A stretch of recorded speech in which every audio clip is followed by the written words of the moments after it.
Abbiamo di fronte una delle tante versioni dell'Isola dei Morti, tratta da Böcklin, realizzata da Diefenbach, che fu uno dei suoi allievi prediletti e che morì quasi ossessionato da quella che era la potenza di questo soggetto che trasse dal maestro, ripetendolo ripetutamente tutta la sua vita, che finì appunto nell'Isola di Capri.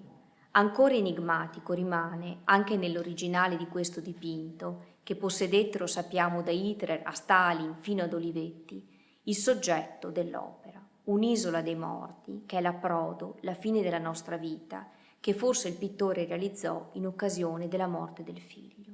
Non ancora identificato è il luogo di quest'isola dei morti.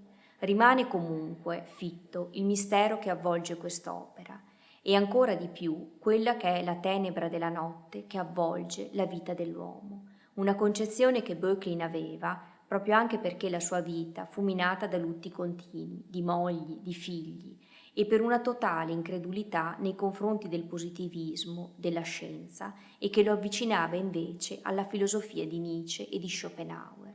Böcklin credeva che solo l'artista, solo il filosofo potessero in dei bagliori, in dei lampi di genio, di creatività, avvicinare l'umano al divino. Certo, questo non può salvare l'uomo dal suo ineluttabile destino di morte e di fine della vita.